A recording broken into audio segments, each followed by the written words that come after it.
குட்டி குட்டியாக வந்து பார்த்தீங்க அப்படின்னா வந்து கதையில் இருக்கிற அத்தனை பேர்த்தையுமே தனியாக பேச வைக்கணும் அப்படின்னு முடிவு பண்ணிட்டாங்கன்னு நினைக்கிறேன். முன்னாடி வந்து முதல்ல காவேரி மட்டும் மைண்ட் வாய்ஸில் மகாநதியில் பேசிக்கிட்டு இருப்பாங்க. அதுக்கு பிறகு விஜயும் வந்து நீ என் உயிரிடி, நீ எனக்கு வேணும்டி, கண்டிப்பாடி, டால்டாடி அப்படிங்கிற மாதிரி எதையாச்சும் வளரிக்கிட்டு இருப்பார், அதுவும் மைண்டுக்குள்ளார.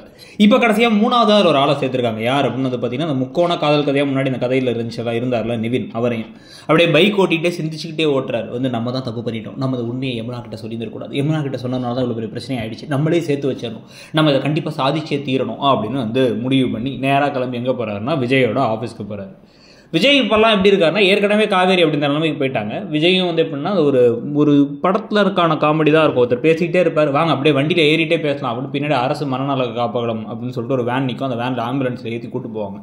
அந்த மாதிரி ஏற்றிட்டு போகிற நிலமையில தான் விஜய் இருக்காருன்னு நினைக்கிறேன். அதாவது வாயை திறந்து எதை வந்து பேசணும் பேசக்கூடாது, இன்னொருத்தவங்க பேசுகிறத காது கொடுத்து கேட்கணும், எப்படி ஒரு விஷயத்த செய்யணும் எதுவுமே இல்லை. பிஸ்னஸையும் வந்து பாதியில் நிறுத்தி வச்சிருக்காரு.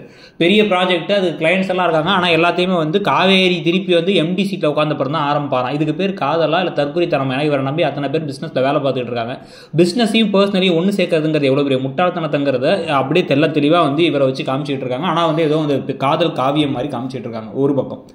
இன்னொரு பக்கம் நிவின் தான் செஞ்ச தவறுக்கு மன்னிப்பு கேட்குறேன், நான் வந்து உளறிட்டேன், நான் கண்டிப்பாக உளறி இருக்கக்கூடாது, ஆனால் நான் வந்து எதை நினச்சும் நீ சொல்கிற மாதிரி என் முன்னாள் காதலிங்கிறதுக்காகலாம் நான் பண்ணலை அப்படிங்கிறத சொல்ல வந்து டேய் எனக்கு தெரியும்டா அவனை பற்றி, ஏய் நீ எல்லாம் என் முன்னாடி வந்து நிற்கவே கூடாதா, நான் யார் தெரியுமாடா அப்படி இப்படின்னு விஜய் பேசிக்கிட்டே இருக்காரு. அவள்கிட்ட நான் எப்படி சேரணுங்கிறத பற்றி நீ என்ன பேச வர அப்படிங்கிறார். இவர் என்ன சொல்கிறாரு, அங்கே போய் உன் மனசை புரிய வைப்பா, அதே மாதிரி இந்த வெண்ணிலா அவள் உன் மேலே உண்மையிலே அவ்வளோ காதல் வச்சிருக்கா அப்படிங்கிறத சொல்ல, அதை நீ சொல்லி தான் நான் தெரிஞ்சுக்கணும்னு அவசியம் இல்லைங்கிறாரு. நீ இவ்வளோ பேசுறிய, வெண்ணிலாவை ஏன் நான் வச்சிருக்க, நான் பேசினா உனக்கு கோவம் வருது, எக்ஸ்ட்ரா வர கூட வச்சு நீ கவனிச்சுட்டு இருந்தா அவளுக்கு எவ்வளோ கோவம் வரும் அப்படின்னு கேட்டால் டேய் போடா முதல்ல, வீட்டை விட்டு போடா, ஆஃபீஸை விட்டு போடான்னு கத்திக்கிட்டு இருக்காரு. காது கொடுத்து கேட்கறதுக்கான ஒரு திறனே இல்லாமல் போயிடுச்சு இவருக்கு. இன்னொரு பக்கம் காவேரி என்ன பண்ணுறாங்க, அவங்க அப்பா ஃபோட்டோ வச்சுட்டு, மைண்ட் வாய்ஸ்னா தான் நம்ம கலாய்க்கிறோம், அவங்க அப்பா ஃபோட்டோ வச்சுட்டு, அப்பா உங்களுக்கு நான் வருத்தமாக இருக்குது, பிடிக்கல இல்லைப்பா, நான் உங்களுக்காக சந்தோஷமாக இருக்கேன்ப்பா அப்படின்ட்டு அடுத்த நாள் காலையில் நான் வேலைக்கு போகிறேன் அப்படின்னு நின்றுட்டு இருக்காங்க. சகஜமாயிட்டாங்களாமா. இந்த கொடுமையெல்லாம் பற்றி நீங்கள் என்ன நினைக்கிறீங்க?